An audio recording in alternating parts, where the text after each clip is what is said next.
avec C'est notre moment. Dites oui aux actualités dans votre journal TV. Fianambidy telopolo isanjato hatramin'ny fitopolo isanjato ho an'ireo entana fin de série manomboka ny iray hatramin'ny telopolo jona. Batimax dia mirary fety sambatra ho antsika rehetra. Global Ciment no ambadika ireo nofinofy, ireo rindrina voatsangana ary ireo fotodrafitrasa sy ny lalana rehetra. Global Ciment, ho mafiorina no avy.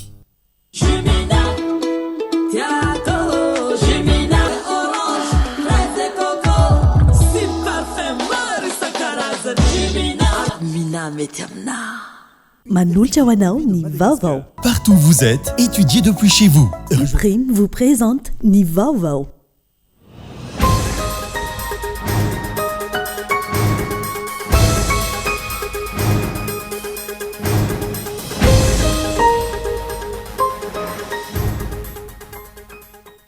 Obtihana avokoa izay rehetra ao ambadika ny fanakorontanana eto amin'ny firenena ho ny filohan'ny fanavaozana ny repoblika tany Toamasina.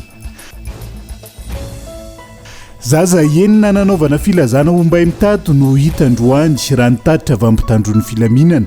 Ho an'ny tranga teny Apasika nilaza ho tsy tompony tena ny rovavy tamin'ny fotoana nakany ireo mpakakiriny azy. Manomboka mahazo aina ny fizantany amin'izao haute saison touristique izao. Ilaina araka izany ny fametrahana fepetra enitra siva nataon'ny fanjakana azon'ny firenena tombony ara-toekarina. Anivelany olona maherin'ny folo no namony ainy 8 tsy hita popoka ary maro ny mbola karohina amin'izao fotoana vokatry ny firetana ala noho ny hafanana ambony sy ny rivotra mahery izay nitarika fiparitahany afo aingana tao Espagne ny antsipriandreo.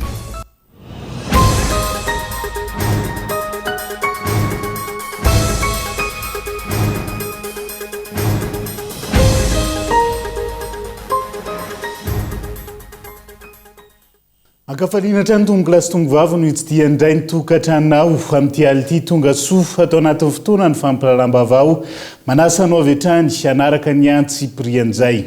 Hoentsika manokatra ny fiarahana tsisy famindrapo arom-potehana avokoa izay rehetra ao ambadika ny fanakorontanana eto amin'ny firenena ho ny filohan'ny fanavaozana ny repoblika nandritra ny lahateny izay nataony tany Toamasina androany ity farany izay nanome baiko ny atalehany samifina ihany koa hijery akaiky ny anafoanana ny crypto-monnaie izay entina anaparitahana vola anakorontanana eto amin'ny firenena amin'izao fotoana izao. Daniela Minorso. Entitra ny filoham-panjakana manoloana ny endrika fanakorontanana etsiroa amin'izao fotoana. Ny fitiavam-bola tafahoatra ho ity farany no isan'ny fototry ny olana sy fanakorontanana miseho eny anivo ny fiarahamonina ka tsy andeferana izay rehetra voaroroy amin'izany raha ny fanazavana. Tsisy fitiavana tanindrazana tsony fa na vola kely dia fanimbana firenena eny fa hatramin'ny famonoana zaza mampitandrina fa na iza ambadika io satria izay fa manomboka mitady amin'izao. Na fikambana niza na fikambana ninona ambadika io potehiko fa maninona tsy zany vonoana raha izany no tsy tiana. Vonoa ia fa tsy zanaka malagasy ny vonoana. Vonoa ia raha lehilahy ambarako eto zay crypto-monnaie sady mba miteny amin'ny andriamatoa directeur général ny tale général ny Bianco ihany mandeha izy io amin'izao. Io ndray zao ny fampidiran'zareo vola eo fanakorontanana io crypto-monnaie mba jereo tsika io zavatra io fa mikorotana le firenena. Miantso ny tanora no ny tolona iadina amin'ny kolokolo sy anamafisana ny tambazotra no saitoroka. Ireo rehetra tomponantoka amin'ny ity alatra zaza sy olona eny anivo ny fiarahamonina ity ihany koa ny filoham-panjakana. Ananganana Madagasikara vaovao sy mandroso araka ny rindrehetra ny volana septambra 2024. Mamparify ny androm-panjakana, mampiena ny fatokisan'ny mpampiasa vola, manimba ny kalitaon'ny tolotra omen'ny fanjakana, mampitombo ny tsy fitoviana eo anivo ny fiarahamonina ihany koa ny kolikoly izay tsy mbola mety fongotra fa hitantsika eny anivo ny hopitaly, tribonaly, fampianarana sisaka tokony ara-entana amin'ny fanjakana sy ny Bianco amin'ny famongorana izany tsirairay indrindra fa ny mpiasam-bahoaka ho hiatran'ny filohan'ny fanavaozana. Tsy vitan'ny Bianco rery io fa miara-mientana antsika miady amin'io be da be ohatra ny milaza fa nalefako aty aminareo ty tena betsaka an'izany eny amporo tsy haiko aiza daholo na conseiller technique ny président conseiller n'izao ny président makaty atao masina ty mitondra taratasy manao zavatra tsy mety eniko daholo io samboly mbola teneniko zay samboly za rehefa maniraka za manana an'ireo ministrako reo za manana ny premier ministre reo ny mpanao ny asa mpanjakana lalana iray afana mampitombo ny volam-panjakana ny tsy fanova ny mpiasam-bahoaka kolokolo ho iatrany ity farany raha mitombo ny vola ao anatin'ny kitapom-bolam-panjakana azo atao ny manatsara ny lafin-javatra rehetra eto amin'ny firenena ankilany nankalazana androany tao toamasina ny andro afrikanina ho an'ny ady amin'ny kolikoly amafisina ny fampiroboroboana ny fahitsiana sy ny ady amin'ny kolikoly eto Afrika io no loha hevitra nentina nankalazana izany tamin'ity androany ity nosafidiana manokana ny toamasina andray ny fankalazana noho izy ireny vohitra ara-toekareny i Madagasikara ny fanindran-dalana tamin'izao andro afrikanina ho an'ny ady amin'ny kolikoly izao ny fitokanana tamin'ny fomba ofisialy ny bureau ny fitaleava-patry ny bureau maloatena iadina amin'ny kolikoly vaovao ao Toamasina ary ny fametrana ny fanambaram-pananan'ireo tompona ndraiky mpanjakana eo anivo ny faritra Tsinanana etsika izay anamafy ny fametrana ny fitantanan-draharaha-mpanjakana matanjaka mangarahara manakaiky kokoa ny vahoaka ary mifanaraka amin'ny vinanapetraky ny fitondrana fanafozana zaza misa enina nanaovana filazana ho mbay mitady no hita androany araka ny taditra avy aminy ampitandro ny filaminana ho antranga teny Apasika manokana laza ho tsy tompony tenan'ireo rovavy tamin'ny fotoana nakandro pakakely nisy azy ireo izy rovavy izay navelan'ireo olon-dratsy teny manjaka raika hitany atoandro teo andoarantsika ny antsiprian'izay ankizy mpiravavy 12 taona sy 14 taona mipetraka ny Ampasika no hita soamantsara ny atoandro teo rehefa nisy nakankery no malarivo voalaza fa niaraka nandeha nividy zavatra izy ireo no nisy ramatoa sy lehilahy iray nikasika azy ireo ka tsy tompony tena nitsony ireto farany nanomboka teo sainga hoe andeha hividy mofo no tianay sainga lehanay avy nanasa lamba mako sy dia hoe andalo hividy mofo fanao dia avy an'izay dia ozy izy avy za hoe satrina dia teo amin'ilay tseny izay dia ohatrany samyky tia kely ohatrany izao teto amin'ny soroka teto dia zay mahatsanity hoe fa iza ho azy zany dia nanomboka ty zay dia tsy natsiary dia lasa nanaraka anazy mandeha jonjana fotsiny izay fa tsy fantatra hoe aiza na aiza dia misy an'ilay trano maizana kely izay fotsiny na ametrahany anay dia tsy nijanona ny antsy ndreninay dia ozy izy hoe tsy mandraindray appel ozy izy zareo fa vonoana ary rehefa mandray an'io appel io dia nalainy ilay telefona dia tsy menanay androany maraina be nandefa afatra miafina tany amin'ny renin'izy rovavy amonjena azy ireo nitady hevitra izy ireo ahafahana mitady lalana ivoany saingy navotsitra ireo mipaka ankeriny teny Manjakaray ny polisy nanao fisafona miasa eny amin'ny komisaria Analamahintsy no nahita azy miravavy ka nitondra sy nanatitra ireo zaza teny Ampasika ny atoandro teo ny fankahita tamin'ny iray aman-dreniny tamin'ny efatra reny nandefa mesazy anao hoe vinjeo hoe mama ozy izy fa ataony lila tany titra maizina be ty fa vinjeo hoe dia namola andao fa mbola any izy roke andao no vinjeo dia mbola velona venareo dia mbola velona venareo dia mbola velona ozy izy dia nanaitra olona andao reto fa mbola velona no le zazakely akoroa dia lasa nandeha namola dia lasa ingana nandeha nakany dia izao nataony aza tsaona fotoana ozy izy fa mbola reto ilay mpivady akoroa mbola reto ilay madama sarasy ozy izy dia zay ozy vao miteny dia tonga dia didiny dia hoe tapahana iny loha tenisany raha vao miteny hoe tenisany dia avy eo zany anjery an'ilay telefôna naleranga dia nitranga tany sariny izy roa tonga dia natsipiny izy roa keo dia lasa izy nanafaina mitsoaka dia reo nariny dia nariny teo atsisin-dalany reo najanony teo zay dia teo zay voatatra hoe fa aiza ho azy zay dia nanontany olona dia ozy hoe fa aiza ho azy zay dia inona dia ozy ilay olona hoe fa izy nareo dia hoe zazavery zay dia hoe natondra teo amin'ny poste de police zay dia nitsofoka tao an'ilay police zay nitantara anazy tao dia avy eo izy niantsandreo mamanay nentina tany amin'ny bureau-ny polisy tosy avy hatrany taorian'izay ireo zaza hita sy ny iray aman-dren'izy ireo ahafana manohy ny fanady adiany amongorana ireo mpangala jaza ankoatra izay lehilahy iray ihany koa androany no niara-ny fitsaram-bahoaka teny Anosimasina ny atoandro teo raha ny fantatra tsy salamasainy ity farany ka nakankeriny zaza mandidina ny valivolana teny amin'ny reniny atreto zaza enina tamin'ireo nanaovana omby mpitady omaly isan'izany ireto miravavy ireto no fantatra fa hita sy tafaverina eny anivony ankohonany raha nitatitra avy amin'ny polisy pirenena sy ny gendarmerie pirenena eo anatriany toe-javamisy eto amin'ny firenena amin'izao fotoana izao tokony fototra amin'ny zavamisy ny tatitra atolotry ny tompon'andraikitra ho ny premier ministre lehibe ny gouvernemanta nandritra ny fidinany fotony izay nataony tao Toamasina ao anatin'ny fiaraha-mientana ho fanarenana ny Toamasina amin'izao fotoana izao antenany izay nanamafy fa tsy mifanaraka amin'ny zavamisy eny fotony ny tatitra omen'ny tompon'andraikitra indrindra eo amin'ny lafiny tsy fandriam-pahalemana Entsora Soarymalala. Rehefa manao tatitra dia ny zavamisy no tenenina fa aza misolelaka asa mivaingana no andrasan'ny olom-pirenena amintsika mpitondra ao ny premier ministre lehibe ny gouvernemanta Rajon Arsomamtina nandritra ny fandalovany tao Toamasina nijery ny asa fanarenana ao an-toerana indrindra ny lafiny tsy fandriam-pahalemana sy ny fifamoivoizana. Isy ny fepetra ho raisina amin'ny fanomezana tatitra tsy mifanaraka amin'ny zavamisy hoy ny nambarany nandritra ny fionany tamin'ireo tompon'andraikitra.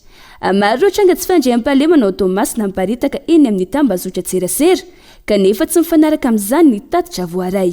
Ny fanarenana ny tanàna Toamasina taoriana fandalovan'Gezania dia mahafinaritra ny tatitra voaray hoe mandeha be izy hita ny vokatra. Raha manontany ianao hoe atokisana ve fa tena marina tena matoky afa marina satria mpiasam-bahoaka manao tatitra amin'ny filohan'ny administration ny tenako ny lehibe ny administration ka raha mandeha amiko ny mpanao tatitra raha ny zavatra nieritreretina aloha zany satria mbola tsy tatiny tenako raha mijery ny publication sasatsany tao amin'ny Facebook hoe tena mangotraka be ny tsy fandriam-pahalemana nefa raha le tatitra voaray teo nefa tena zavatra hafa mihitsy zany le izy manao tatitra mihitsy moa zany ny ataoko hoe ny tandro filaminana teo hoe indraindray misy zavatra tsy marina mandeha any amin'ny tambazotra serasera any fa amin'ny ankapobeny marina fa tsy hoe milamina zato ny tanàna fa afaka miasa mivoaka ny Toamasina na amin'ny atoandro na amin'ny alina. No amafisiny nandritra izao diany izao ihany koa fa atao farany izay aingana ny fanamboarana ny lalan'ny pirenena faharoa isan'ny lahara-pameana ho an'ny Toamasina.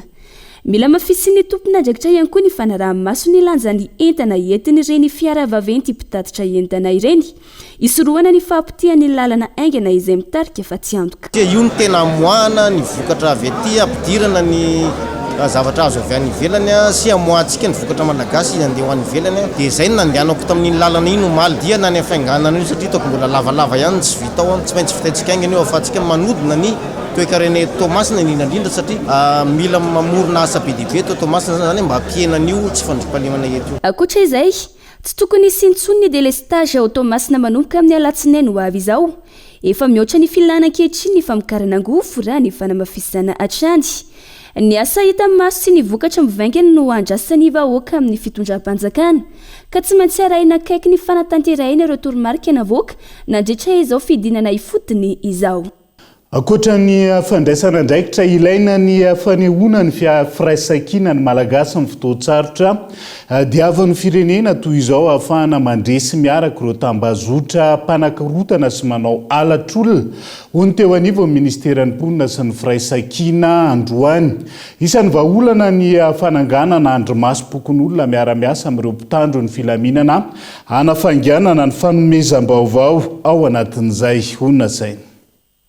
Namafisana ny fepetra fiarovana ny ankizy eto amin'ny faritra Analamanga manoloana ny toe-javamisy ankehitriny izay iarahana amin'ny ministeran'ny mponina sy ny firaisan-kina. Isan'izany ny fanavaozana ny paikady eo amin'ny rafitra fitarihana sy fanaraha-maso ireo tranga ny circuit de référencement. Ankoatra ireo ny ekipa midina kanja mampatsiahy ireo fepetra tokony ho raisin'ny ray aman-dreny ny fiarahamonina manoloana ny tranga nara-trolona na azovahana tatoato. Ny hampahafantarana ny ray aman-dreny ny adidy sy andraikitsy ny ray aman-dreny amin'ny fiarovana ny zanany. Fanetanana ihany koa antsika vahoaka mba hirahina amin'ny fitorohana ary fanaovana andromasom-pokon'olona mba ahafahantsika mitoroka ireo olona mpanao ratsy izay fantatsary raha mahita fa misy ifandraisany amin'ny raha politika izao zavamisy iainantsika eto zao. Ny ministeran'ny mponina ihany koa dia nampiasa ireo haitao rehetra eo ampelantanany amin'ny alalan'ny fidinana ifotony izay nandraisan'ireo tanora au niveau-ny ministère central andraikitra ireo tanora zay nitolona ho amin'ny fahafahana nanampy ny fitondram-panjakana amin'ny joro amin'ny fampahafantarana ny isa tokantrano ny andraikitra sy ny adidy tokony ho raisin'ny ray aman-dreny ny fiarovana ny zanaka fiarovana ireny menaky ny endritsika ireny. Ary ny ministeran'ny mponina ihany koa dia miara-miasa amin'ny fitondram-panjakana mahefa ny polisy sy ny zandaro ary ny miaramila ka raha mahita tranga itsika vahoaka eny mbany ravikazo eny a eny ny fiarahamonina misy antsika egny aoka atsika tsy salasala hiantso any laharana maitso 147 mandeha 24 heures sur 24 heures izy io. Ilaina ny fanehoana ny firaisan-kina fiaraha-mentan'ny olom-pirenena ahafahana mifiaingana ny trangana tsy fandriampalemana. Eo ihany koa ny fandraisana andraikitra amin'ny fitoroana raha misy ny tranga mampiaya amin'ny fiantsona ny laharana maitso 770 ahafahan'ny mpitandro filaminana miditra antsehatra ara-potoana. Lafomba vao hafa mahery ny enetsy ireo olona voaro mety ho fiakaran-drano eto Antananarivo sy manodidina amin'ireo taom-pahavaratra amin'ny taom-pahavaratra ho avy. Afaka miatrika ny vanim-potoana rehetra ihany koa ny fefoloan'ny kopa Sisony izay narenina ny 4 kilometatra tamin'izay ho ny mpandrindra ny tetikasa produire androany. Ankoatr'ireo ny fanomezana titra fahobe tamin'ny alala no Hodok tamina velaran-tany 520 hektara. Nanova endriky ny tanàna ihany koa ny fahavitan'ireo trano fonenana vaovao etsy Andavamambo izay nandraisan'ireo fianakaviana miisa 420. Ireo amin'ny ankabeny ny asa vitan'ny tetikasa produire atao anatin'izay fitoana ny asan'izay aritra amin'ny andian'ny faharoa ihany koa ny tetikasa amin'izao fotoan'izao izay mbola ny banky iraisam-pirenena trany no amatsy vola ao anatin'ity tetikasa produire ity. Andao rahantsika ny fanampanazavana. 700 tapitrisa dolara ny famatsim-bola maherin'ny ray tapitrisa ireo olona izay voakasika ny tetikasa amin'ny fahaizana miaroloza no tratra tamin'ity satria anisan'ny misitraka an'ity produire manaraka ity ny faritra atsinanana na tamatavy indrindraindrindra fampindramam-bola izy io izany hoe tsy maintsy mbola averina ary izay ny antony tokony ikojakojana an'izay efa vita ary indrindra ihany koa irahantsika amin'ny fanometanana ahafahana mamola vola sy manatanteraka araka ny tokony izy an'ilay tetikasa izay ho tanterahantsika manaraka. Mazovana ny fahatongavan'ireo vahiny eto Madagasikara indrindra anatin'ny fotoana mahabetsaka ny mpizahan-tany amin'izao fotoan'izao. Ilaina araka izany ny fametrahana fepetra entitra siva nataon'ny fanjakana azon'ny firenena tombony ara-toekarena sy isorohana izay mety ho faty antoka ao anatin'izay. Vola laniny ny mpizahan-tany ray mandritra ny fijanonany eto an-toerana izay manodidina ny $2,000. Tsiara Soarvely no nitaritra ny antsipirian'izay. Iverina hiasa manomboka ity volana Jolay ity ny sidina mivantany ampitoy Madagasikara sy Moroni renivohitra Komoro rehefa nahato nanomboka ny taona 2024. Iverina ihany koa ny sidina mampitoy Madagasikara sy La Réunion manomboka ny volana Desambra izao. Iverina fa anampy betsaka amin'ny fampiroboroboana ny fizahantany izany indrindra amin'izao vanim-potoan'ny haute saison touristique izao. Mitombo isa ireo vahiny tonga eto Madagasikara ary anisan'ny misongadina ny Rosiana sy ny Sinoa raha ny fanazavan'ireo mpandraharaha eo amin'ny disehatra ity. Ankoatra ny fizahantany, maro amin'izy ireo no tonga mijery sy misitraka sehatra azo ampiasam-bola eto an-toerana. Tombony ho an'ny toe-karena izany raha voafehy sy arahana fepetra mazava ka ilaina ny fanamafisana ny tsivana sy ny fanaraha-maso hiarovana ny tombon-tsoa-pirenena. Nosy antsika dia zava-dehibe foana ny fisokafana amina firenena isan-karazany ary indrindraindrindra ihany koa misehatra ny tourisme varotra tsy inona no atao dia tsara foana ny fahatongavan'izay fa anjarantsika mametraka ny fepetra hoe inona mety amintsika sy tsy mety amintsika ahafahana mipromouvoir ny destination Madagasikara eran'izao tontolo izao. Anjarantsika ihany koa manivana izay mety ohatra hoe mety olona hitondra zavatra ratsy ho antsika na hitondra zavatra tsara ho antsika.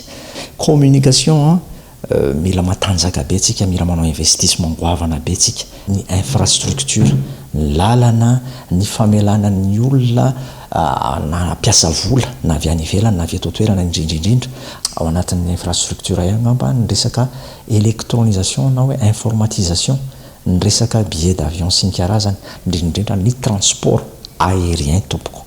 Io dia mampitaraina ny touriste satria hoe lafo dia lafo ny destination Madagasikara raha oharina amin'ny destination any ivelany.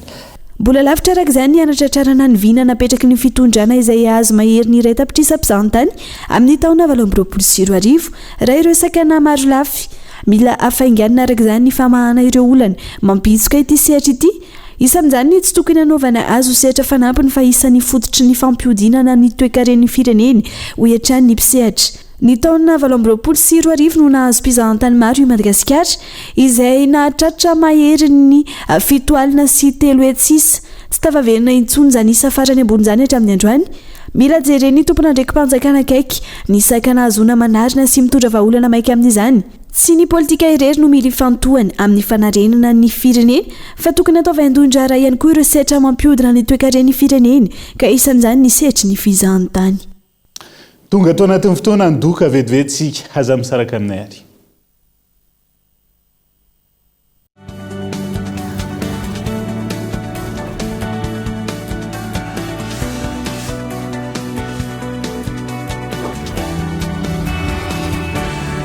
La tombola avec Cosmos continue jusqu'au 19 juillet. Yes! 25 millions ariary. 25 millions ariary.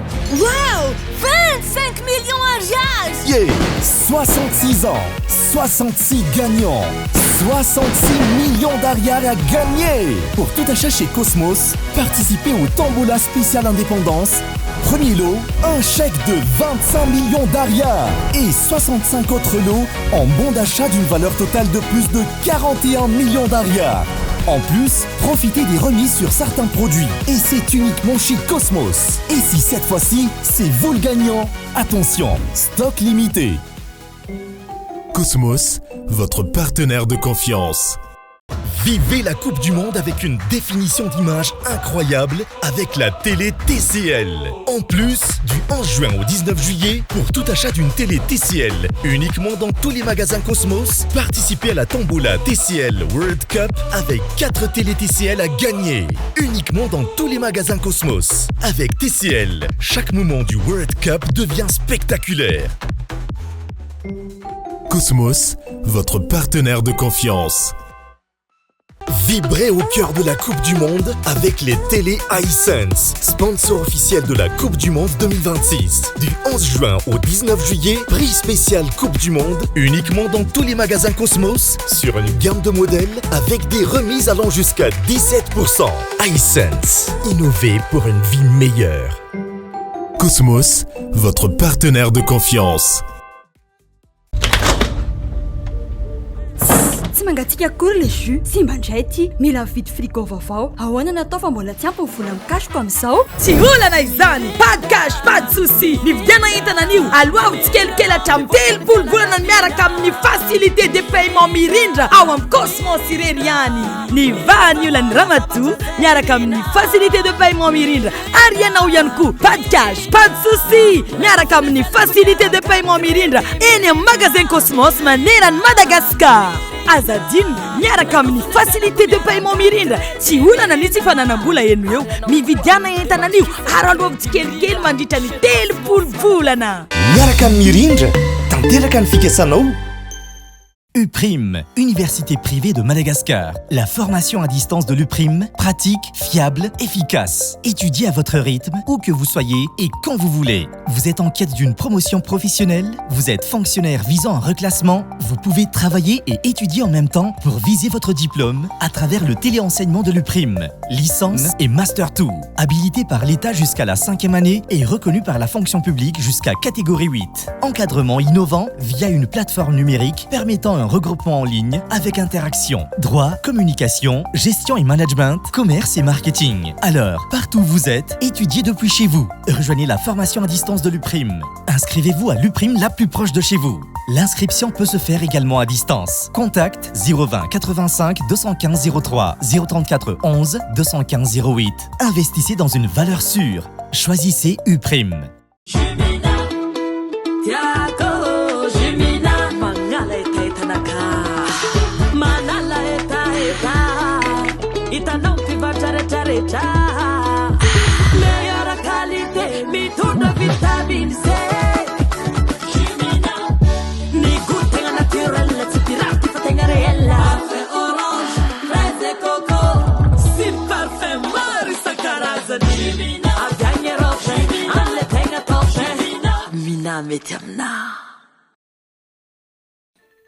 Salama tompoko tonga soa tamin'ny Pegasus zahay dia mamokatra kidoro vita avy amin'ny mosy tena mateza voenja fiafy manitsy azon-damosina ary manampy amin'ny fitsaboana azy fonina aza safidianana tsy tia ny bibikely io a tsy mandray lelanafo azo andalorana azo atao conseil anakanapena mety boela gilet de sauvetage ary mbola misy tapi mahasolotsi amin'ny loko isan-karazany tsy mifidy toerana naizanaiza mahatatry soka mora diovona sady tsy matahotra rano nefa malefaka Pegasus ko dia mbola manana kanape sady fandrina ary isolant termika ilay mampangatsiatsika ny atotrano amin'ny andro mafana sy mihazona ny hafanana amin'ny andro mangatsika dia tonga varalina fa misy refizetiny ny fahatokisana ny tanjona amin'ny asa fanorenana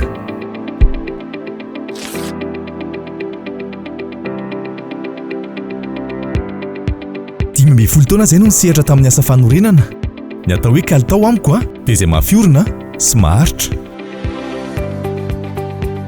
hafa mihitsy ny global ciment satria mora ampiasaina angampiasa izy ary mahafapohatrano ny vokatra azo ny fanorenana trano dia tsy vita ny fananganana rindrina fotsiny ihany fa fanatanterahana ireo nofy fanomanana ny hoavy ary antoka sy lova ho an'ny taranaka feno fatokisana miaraka amin'ny global ciment fantatro fa ho mafiorina ny tranonay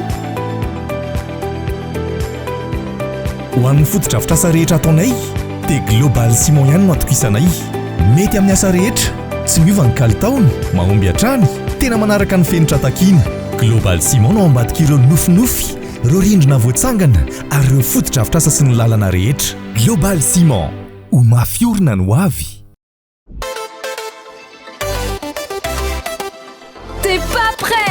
Avec First Prestige de Yas, profite d'une giga promo. T'as 400 SMS, 30 000 arrières d'appel, 10 minutes vers l'international. Et maintenant, 15 gigas de net. Oui, 15 gigas au lieu de 1 giga. Et c'est toujours à 30 000 arrières. Appelle vite le dièse 322 étoile 93 dièse ou va sur ta super app Yas et moi. C'est jusqu'au 17 juillet seulement. Yes.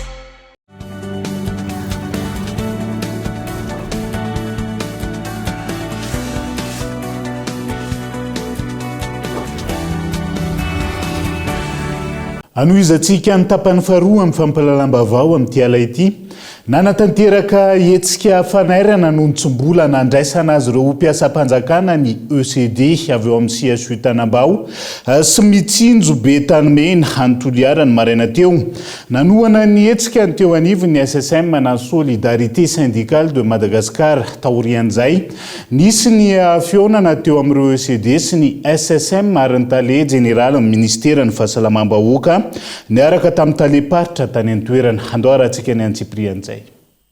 Nilanja Sorabaventy manoloana ny CSU Tanambao ireo ECD avy ao amin'ny CSU Tanambao sy CSU mitsinjo be tanimena ny maraina teo.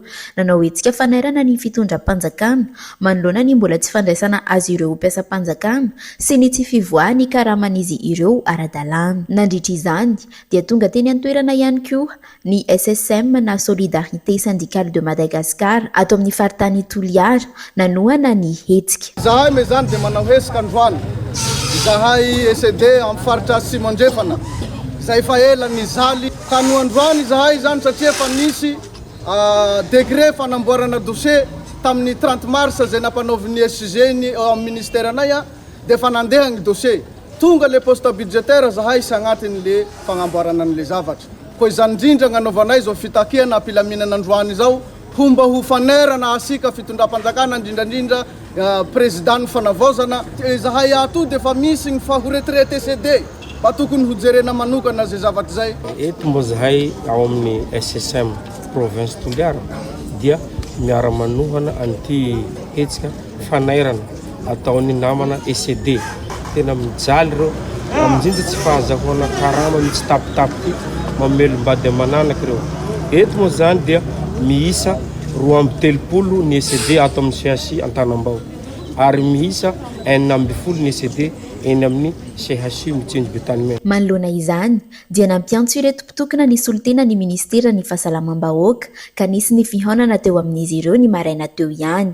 Nandritra izany dia nanazava ny tale jeneraly ny fahasalamam-bahoaka fa efa nisy ny fivoriana mikasika io olana io teo amin'ny ministera ny fitantanam-bola sy ny ministera ny fahasalamana ary teo amin'ny solombavam-bahoaka misahana ny resaka fahasalamana ao amin'ny anteniniera. Mahakasika ny hampidirana azy ireo mpiasam-panjakana kosa dia andefa solitena hiaraka hivory amin'ny ministera ny faritra tsirairay. Misy tokoa ny atao fitokonana fanairana nataon'ny syndicat ireo mpiasa ECD teto amin'ny CHU Manarapenitra sy ny CHU Tanambao androany maraina. Tamin'ny latsinainy hariva nandritra ny adiny roa dia nisy ny fivoriana ny arahan'ny ministera ny fahasalamana sy ny ministera ny finansy ary voaresaka tao mihitsy io resaka momba ny ECD io satria efa nisy fotoana ny prime ministre tamin'izany fotoana zany nametraka hoe ho raisina daholo ireo ECD ireo dia zareo ihany indray no nandata amin'izany fotoana zany hoe tsy ho raisina indray le ECD. Efa misy koa ny fampiresahana any amin'ireo ambaratonga rehetrarehetra raha tsy laza afa-tsy ny any amin'ny député dia efa nisy fampiresahana momba n'ireo ECD ireo izay tamin'ny talata ny nanaovana zany.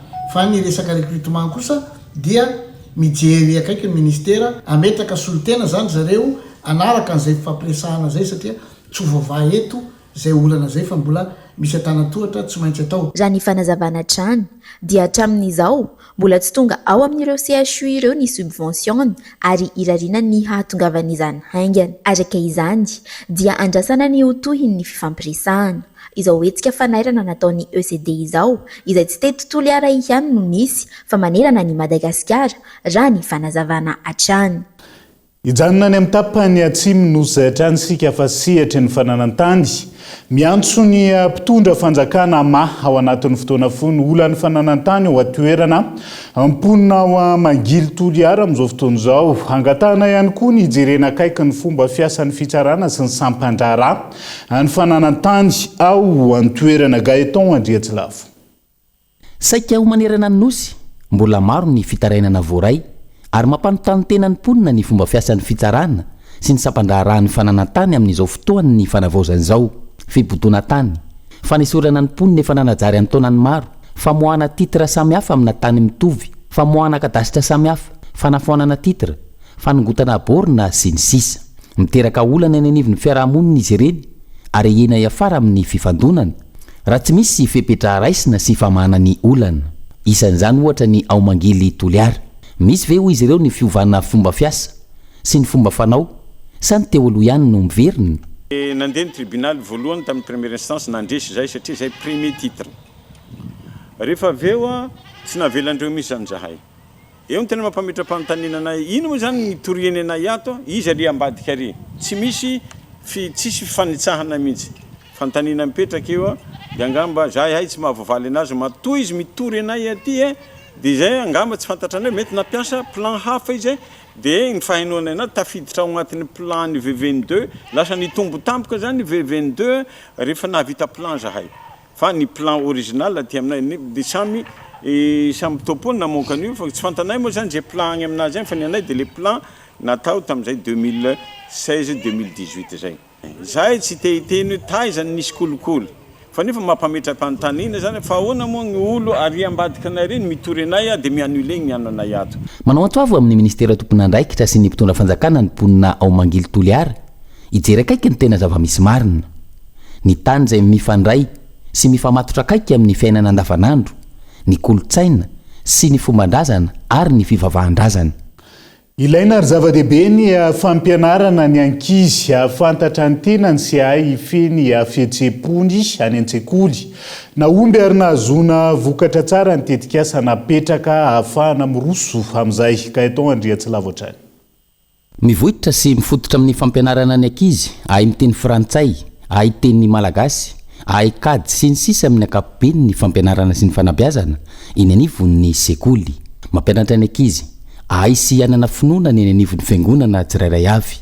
Adino anatin'izany matetika ny resaka fihetseham-po, antony nametrahana ny tetikasa finokekoalina hitaizana ny ankizy hafantarany ny tenany, ny fihetseham-pony, ny manodidina azy sy ny maro hafa. Fanampin'izay mahay miara-miaina amin'ny ankizy manodidina azy, miala amin'ny herisetra ka miditra anaty fifanampiana isan-karazany. Mampiasa boky misy sary misy 520 ka manokana 30 minitra isaky ny séance anatin'ny 3 herinandro mandritry ny taom-pianarana. Anampina ny ankizy mpianatra afantatra ny fihetseham-pony na omby ny tetikasa tsy ho an'ny ankizy mpianatra ihany fa ho an'ny mpampianatra ihany koa tao anatin'izay 3 taona izay. Misy vokany azo tsapaitanana eo anivon'ny ankizy amin'izay fahaizany mahafantatra ny fihetseham-pony zay sy aizany ihany koa mahay miara-miana manodidina anazy. Tsy eo anivon'ny ankizy ihany anefa nylay vokatra fa eo anivon'ny mpampianatra ihany koa satria ny mpampianatra no fototra voalohany mampita n'ilay programme finkekoal leny anivon'ny sekoly dia ireo mpampianatra ireo ihany koa mahanana an'izay fa haizana mifehy fihetseham-pony zay fa haizany mampita n'ilay fampianarana eny fanabeazana eny anivon'ilay ankizy tsy onona fotsiny amin'ny hoe fibedesana sy fanomezana sazy fa indrindrindrindra mitarika an'ilay mpampianatra ahaya misarika ny ankizy anana zay fahaizana miara-miana zay. Ny taona 2024 no natomboka teto Madagasikara ny tetikasa finkekoal. Misy saraiky amin'ny 70 ireo mpiara-miambonantoka ankehitriny ka sekolim-panjakana ny 520 sekoly tsy miankina ny 13 ary fikambanana sy centre social ny 230 ambiny. Iray taona zay no niditra tao anatin'ny tetikasa ny akama 67 hektara ka ny klasy T1 sy ny T2 no nisitraka izany. Dia tsapa ao anatin'ireo klasy anankiroa ireo dia mijoro vavolombelona ny mpampianatra sy ny ray aman-dren'ireo mpianatra ao anatin'ireo klasy ireo fa nisy fiovana be mihitsy ny toetra mampihetsiky ny ankizy na ny tokantrano na ao an-klasy. Raha nisy ny faniliana dia lasa nisy ny fampiadiana. Raha nisy ny ataontsika hoe toe-tsaina somary miiba misy mantsy zao ao anatin'ilay finkekoal mantsy misy an'ilay vao tonga avy any ianao dia hoe inona ny loko misy anao, zany hoe raha tsorina dia hoe somary tesitra ve ianao sa malahelo sa manahoana ianao tonga aty ampianarana io amin'izao fotoana izao. Dia ao anatin'ilay programme finkekoal izy ireo afaka mifampizaro tena nalahelo androany avy any an-trano satria izao natao nisy an'izao tany nisy an'izao zavatra nitranga ohatro lasa mahay mifampizara le ankizy dia lasa mahay mifanampy. Faritra 5 hatreto no iasan'ny tetikasa: Diana, Boeny, Atsinanana, Analamanga ary Vakinakaratra. Iampy faritra 3 zany amin'ny andeny manaraka: Atsimo Andrefana, Alaotra Mangoro sy Itasy. Tanjona lehibe ny amolavolan-kizy sy tanora malagasy mahafantatra ny tenany sy mahay mifehy ny fihetseham-pony. Tonga atao anatin'ny fotoana ifamizarana andro vaovao nisongadina atao amin'ny page Facebook ny vaovaon'ny Kolo TV tamin'ity androany indray isika ndahoary. Toamasina jiolahy misa 4 nikasa anao fakanankerin'olona iray teo amin'ny manodidina ny Mangarano no voasambotra ny mpitandro ny filaminana nanomboka tamin'ny zoma 3 Jolay 2024 tamin'ny 7:10 minitra alina. Nandritra ny fisamborana dia nahitana basipleta, antsy, arojo vy, famatorana tanana na ny menote teny amin'izy ireo. Teo koa ny drafitra makasika ny toerana nokasaina hanatanterahana ilay fakana ankeriny. Mahajanga no esorony komina ireo mpivarotra mipetraka anaty lalam-bahoaka. Tsy ekena intsony ireo mpivarotra manosika sary eo ny entana samihafa, latabatra sy ny sisa mipetraka amin'ny lalam-bahoaka izay manaratsendrika ny tanàna. Hoy ny teo anivon'ny komina Ambonivohitra Mahajanga. Nanomboka nanao ny ratisazy ny polisy munisipaly tamin'ny herinandro ity na andro na alina mariana fanogiazana avy hatrany ireo entana tratra tamin'izany. Toamasina nitombo 420 megawatt ny herinaratra azo mena ny jirama. Niverina nandeha indray ny milina piara herinaratra manana tanjaka 4 megawatt taoriny ny fikojakojana ary tonga ihany koa ny milina HFO Wastila vaovao manana tanjaka 4 megawatt ao Toamasina. Noho ny fampandehanana indray io milina io mahatratra 420 megawatt. HFO ankehitriny ny herinaratra avy amin'ny tobo-pamokarana aza tolotra ampiasaina ny jirama raha ny fanazavany ny Filatex Energie. Mbola hanampy izany kosa ny moteur HFO Wastila vaovao. RD Congo tafakatra 100 ny olona maty ny aretina Ebola hoy ny OMS. Aingana ny fianaky ny valanaretina Ebola ao RDC na ny Republika Demokratika any Congo amin'izao. Warina amin'ireo tranga tany aloha raha nambarany dokotera tompona ndraikitra misahana ny vonjitaitra eo anivony ny Afrika CDC. Tsy mbola nisy aloha hatreto ny vaksiny hisoroana ny aretina ity raha ny fanazavana. Madagasikara olona mikendry ny amokatra solika mavesatra enjato barila isan'andro alohan'ny faran'ny taona 4 tamin'ny volana marsa lasa teo solika mavesatra 300 barila isan'andro no tanjona notratrarin'ny orinasa madagasikara al raha namerina ny famokarana tao tsy mirora izy ireo ho avy roeny noho ny vinavinan'ny famokarana avy amin'ireo vovy efa misy araka izany ny tanjona izy ireo noho ny fanavaozana tsy kelikely ny fotodrafitrasa sy ny fanamafisana ny ekipany madagasikara sy komoro nanamafy ny fiaraha-miasa aratafika nanatrika ny fankalazana ny faraka amin'ny 20 taona ny fahaleovantenan'ny komoro ny 4 jolay 2024 tany moroni ny ministry ny foloalinda malagasy ny jeneraly razafitombo mamin'irina eli izay nasaina ho vahiny manokana nisy ny fiainana ety farany tamin'ny sekretera-panjakana misahana ny fiarovany komoro anisan'ireo laharam-pahamehana noresahana ny fanitarana ny sehatry ny fiofanana ara-miaramila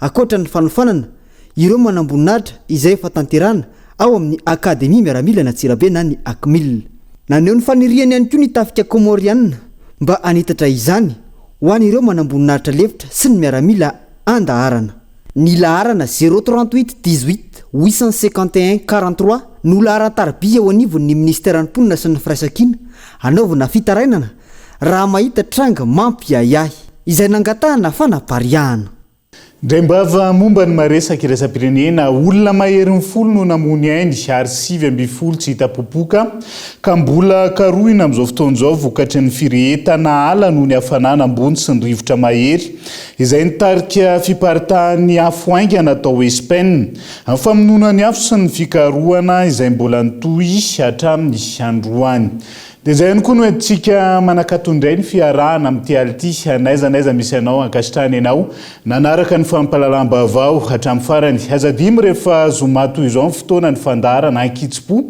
eto amin'ny fahita lavitra kolo nanasana vahiny miisa 2 ihany koa tamin'ity androany ity andriana ary malala hery na fantatry ny rehetra amin'ny hoe mahery Miller folo nasionaly ny antoko Ilmada sy Andriamatora Samson Yaina mpamakafaka politika izay no vahentsika ary isaloha hevitra horesahana ny alatr'olona eto amin'ny firenena amin'izao fotoan'izao fandarana izay anasananao avy hatrany aorian'izao fampahalalam-baovao zao tena kosa mametraka ny veloma mandrapitafa veloma tompoko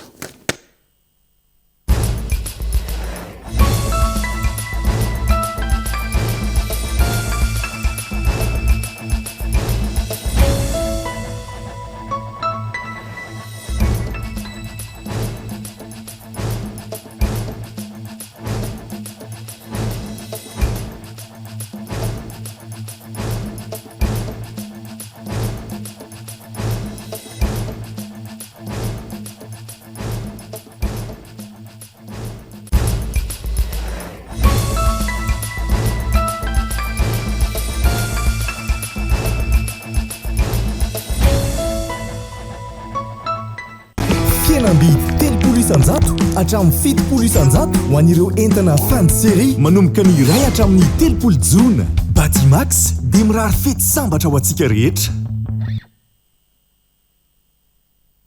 Global Simon no ambadika ireo nofinofy ireo rindrina voatsangana ary ireo fotodrafitrasa sy ny lalana rehetra Global Simon ho mafiorina no avy